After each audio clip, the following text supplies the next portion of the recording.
Assalamu alaikum wa rahmatullahi wa barakatuh. Ahlan wa sahlan wa marhaban bikum, and welcome to another edition of Debunked here on INX Prime.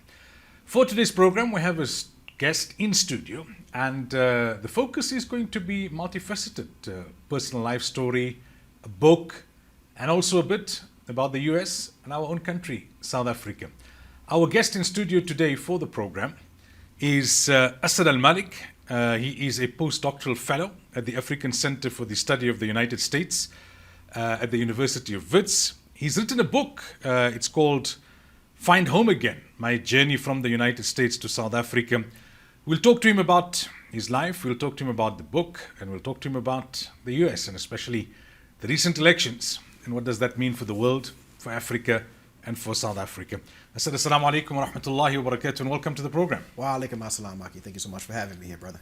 Let me start on a general note. Tell our viewers a little bit more about yourself. So, I was born and raised in New Orleans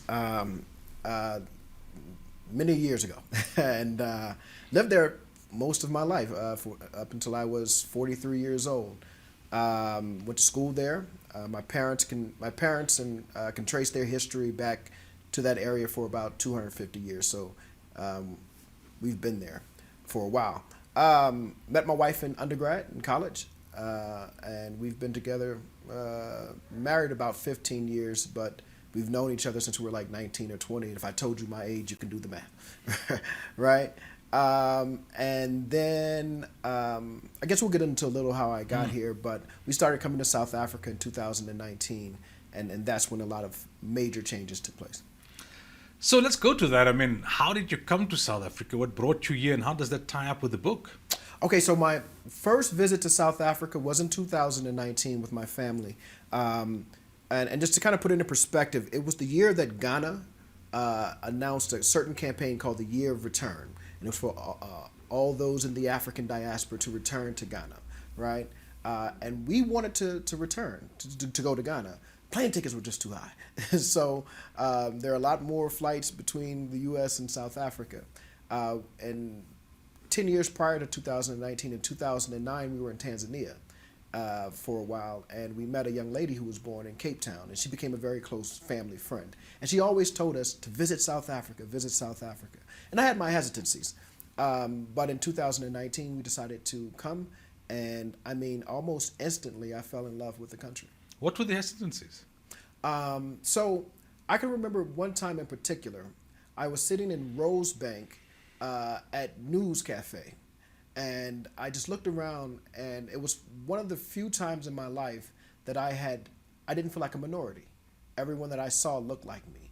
They reflected that no one knew that I was not from South Africa. I was just another person. And this is this is an experience that most African Americans have never felt, because we're only 14% of the U.S. population.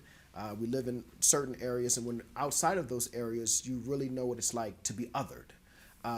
So having that experience was very similar to what Richard Pryor discussed when he looked around, when he first visited Africa, and he looked around and he saw that everyone was brothers, and for lack of a better term. So yeah, it was that experience that really shook me in a way. Even when I returned to New Orleans, I just couldn't shake that feeling.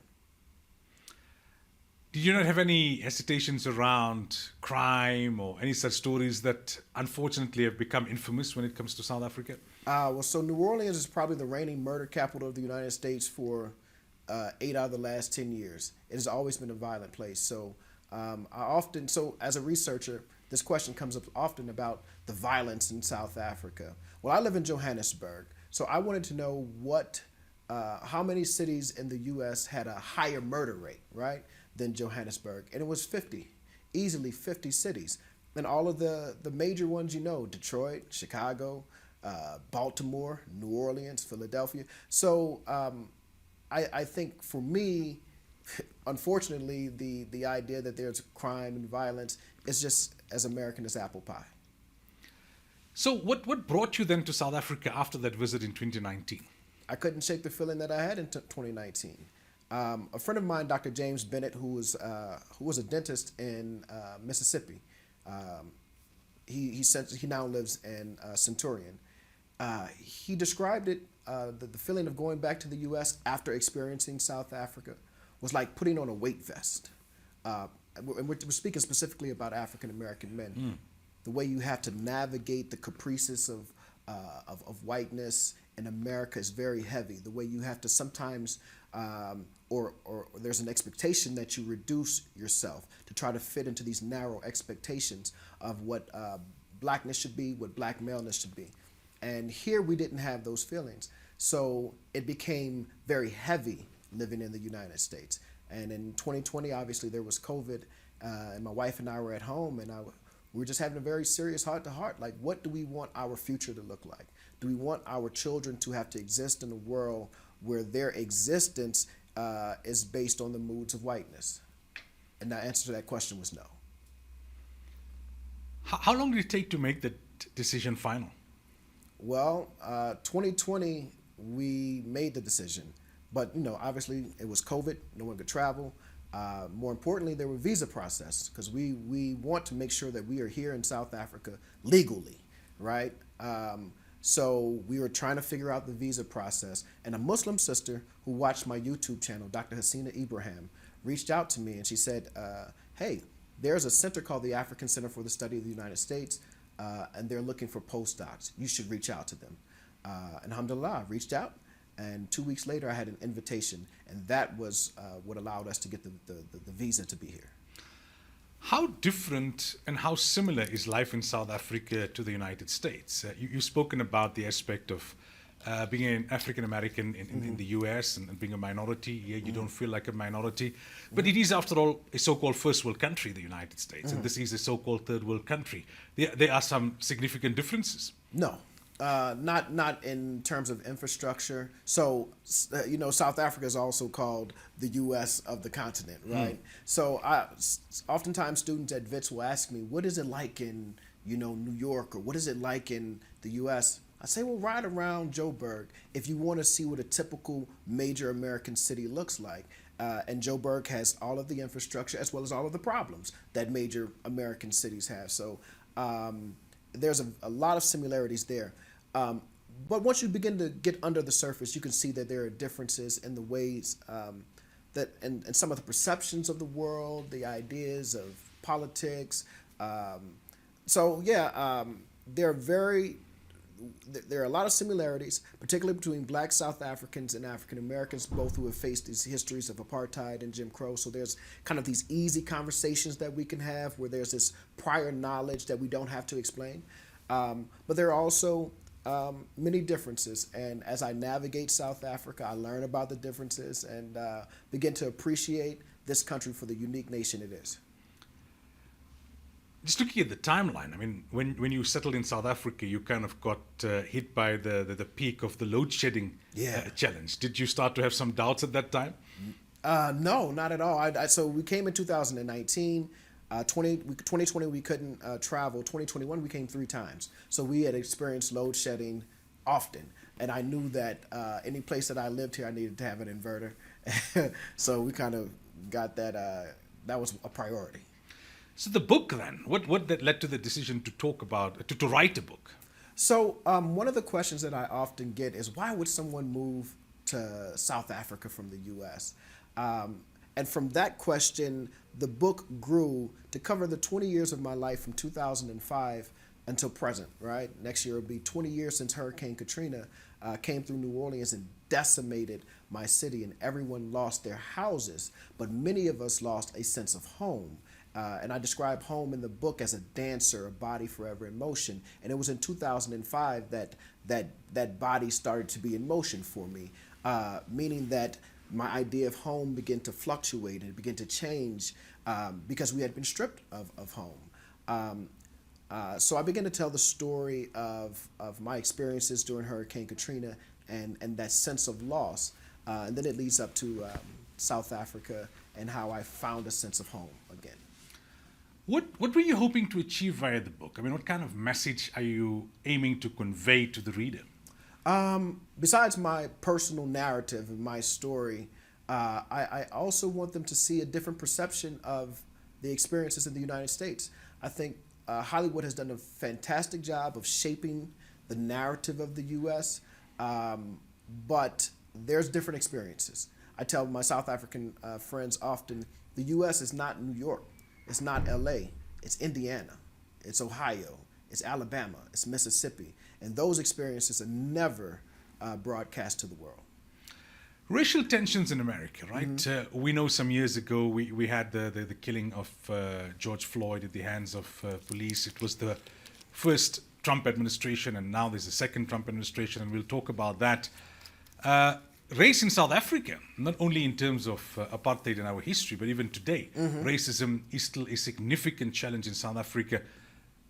What's your view, again, on the similarities and the differences on the race issue between South Africa and the US? Oh, absolutely. I think, again, so in the book I call Black South Africans distant cousins. And again, it creates that familiar relationship that we have. I think that the unique difference between the South African history of racial apartheid and the United States' history of Jim Crow is that it's the minority versus the majority, right? So we are living in a hostile environment in the United States where we are the minority, right? Here, the racial system of apartheid was against the majority population. And the presentation of that kind of mirror effect is vastly different. And here's what I mean. Sure, there's issues around land. It's about the issues around wealth. However, when I walk into Woolworths or when I walk into a restaurant here in Santon or in Waterfall, I do not feel the pressures of being the only one of my kind in that room. And that day-to-day living, the relief of that day-to-day pressure is just something that you cannot describe. It is, again, taking that weight vest off. Let's talk about the elections, right? But from a racial lens. When you look at African Americans in general, minorities in general, and then specifically African American Muslims, what's your analysis of who they voted for? Whew. That's a heavy one. So African Americans in general obviously supported Vice President Harris. 78% of black men, 90 maybe so percent of black women. I do think African American Muslims were conflicted, not on whether Donald Trump was a better choice, but because of our brothers and sisters in Gaza, because of the genocide that has taken place, there was an internal conflict that had to be addressed. And I'm sure many African American Muslims went to the voting booth and held their nose and cast their vote for Vice President Harris, even though the Biden administration has a horrible history as it has handled the war in Gaza.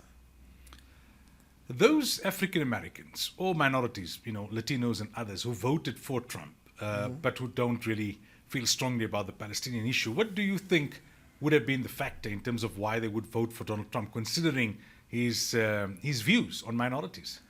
Well, there's always been a small contingency within the African American community that has leaned very right, very conservative, and who are willing to placate to whiteness in order to achieve a certain place or position, in order to achieve favor from the system. So those people have always existed.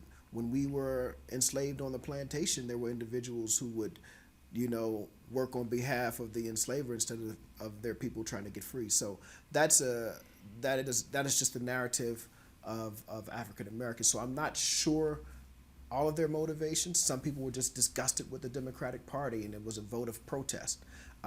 Some people may have actually bought into the stories that Donald Trump was telling. But Allah knows best, and in time, I think those decisions will be made bare and very obvious to them, the repercussions of those decisions. What do you anticipate in terms of a second Trump administration? We know what it was like, 2016 through to 2019. Is there any reason to be somewhat more optimistic? No. Would the Republican Party try and keep a leash on him? Absolutely not. There's no reason to be optimistic at all. You have a White House that is controlled by Donald Trump, a Supreme Court that is controlled by Donald Trump, and possibly both houses of Congress controlled by MAGA Republicans. What you have is now unchecked power. And much of what we relied on as African Americans was the federal government, right? It was the federal government that signed the Civil Rights Act, the federal government that signed the Voting Rights Act, when the states were being oppressive to our people. Now, in those same states, we have no recourse. There's no federal government to turn to. They will simply kick it back to the states. So we will be again we will be at the mercy of the caprices of whiteness. And this is not just a black problem. This is going to be a brown problem. This is going to be a problem for women. This is going to be a problem for other racial and minority groups. So I don't think there is anything to be optimistic about currently right now. It is my estimation that we're looking at a good decade or maybe 2 decades of just a very hostile environment for minorities and other marginalized groups. Help us non-Americans, watching from a distance, understand the psyche of more than half of the American voters who put Donald Trump back in the White House. This is a man who's convicted. This is a man who's been indicted. This is a man who's got charges hanging over his head. This is a man who's shown you what kind of president he can be. This is a man who took the country to the brink of, call it an insurrection or a civil war, or whatever you want to call it, when he didn't want to accept the election results. Why would that percentage of American voters, unlike the last time when Hillary Clinton won the popular vote but lost the electoral college, this time he's even won the popular vote. Why would Americans put that man back in the White House? I think this is the America we've always known. This is the America that African Americans have definitely known. So we're not surprised by it. I think the world is just waking up to, oh, okay, this is what America really stands for. This so often after the election, people were saying this is not who we are as Americans. This is not who we are. I'm like, when have we not been this? When we were enslaving African Americans, when we were genociding Native Americans, right? When women couldn't vote, when LGBTQ members of our society were being killed. When has America not been this way, right? So I think it's just going. This election just shows the world who America truly is and what they really value. The U.S. Africa and U.S. South Africa relations, right? Donald Trump made it quite clear, not only during his recent campaign, but more so when he actually was in office for an entire term, that he doesn't think much of Africa. Used very pejorative terms and language to refer to Africa and certain countries in Africa. That said, in the last year, the South African relationship with the U.S. has taken strain over the Russia-Ukraine issue and the whole ship and the U.S. ambassador and the comments he made in South Africa. Then also South Africa's very strong, morally courageous stance by taking Israel to the ICJ. There are concerns now, as Ibrahim Rasool is going to go back for a second stint as ambassador to the U.S. The last time around, it was during an Obama administration. Now it's a Trump administration. AGOA is critical for Africa, for South Africa. How do you foresee the Trump administration dealing with Africa in general and specifically South Africa going forward from here? So I think whatever party is in the White House will always operate based on the interest of empire, the United States empire, whether it's a Democrat or a Republican. I do think for the African continent, a Democrat in the White House is always a more listening and willing ear, even if they don't necessarily operate on reciprocity and equality. I think now with a Donald Trump administration in the White House, the continent will not have that same willing ear. However, there is a competition for the continent, right? Between China, between the U.S., between Russian influence.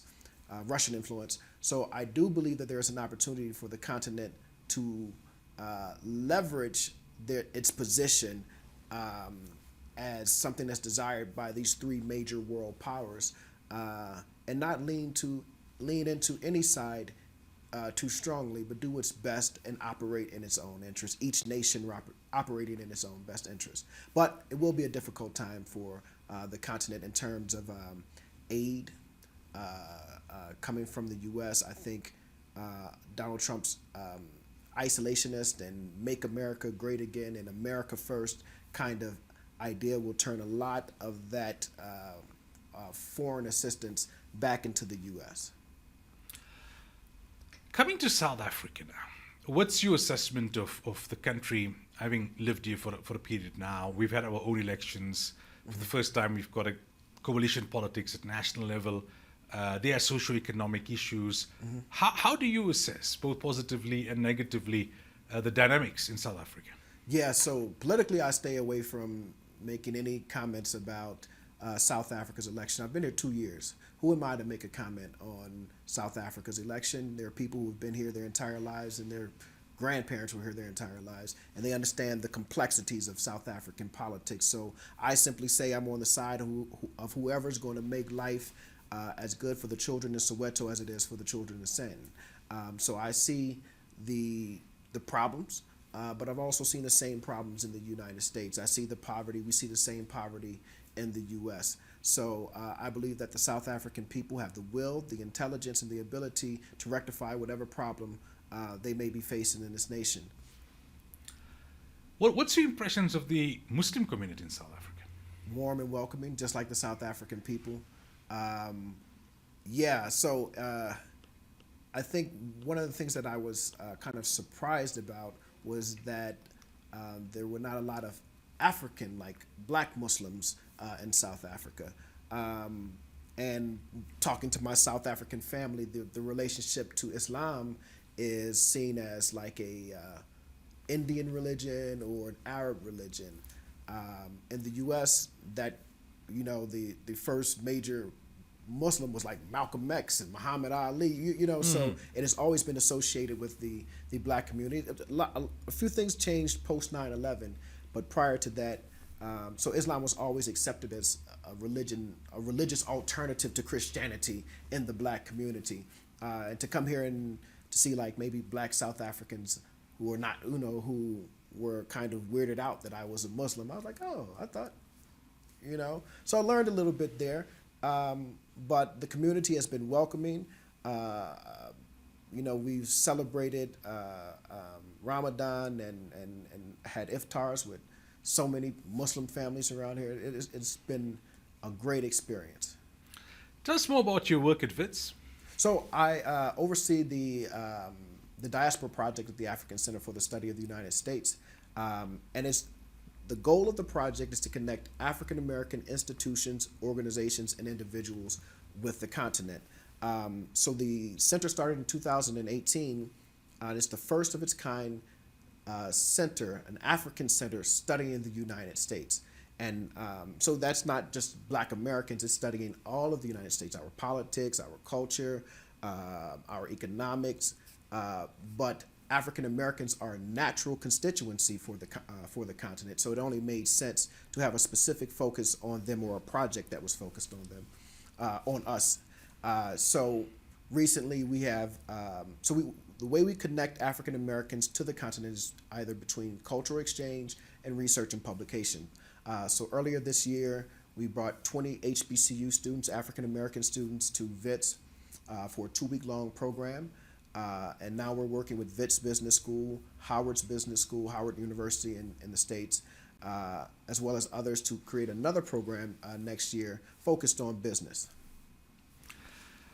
The book, how's it going? How long has it been out? Where can people get copies? Thank you so much. The book is going pretty well. I have some great reviews on Amazon, so thanks to everyone that actually took time to write a review. It released on November 1st. You can find it on Amazon, Kindle, as well as Take-A-Lot. All right. And when are you planning to go back to the U.S. for a visit? So I leave Saturday, this Saturday, to go back to my hometown. I have a conference there, but I'm only there a week. And then we'll see. I'll definitely be this side before inauguration, right? So, yeah. What do you miss the most about the U.S.? Food in my hometown. So New Orleans is a seafood city. It's a city with heavy West African influence, and so there's certain dishes that I just can't get here. But fortunately, I go home and bring back seasonings and certain things that I can't find in Checkers, and make some good dishes at home. What kind of dishes?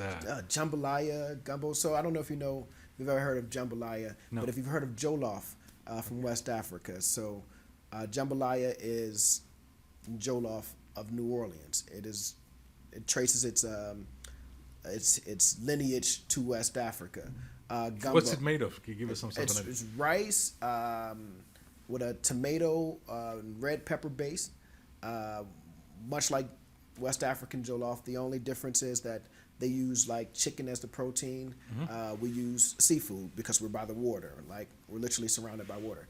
So yeah, so it's very similar. In fact, there's a Ghanaian family that we met that lives here. They live in Polo Fields out in Midrand.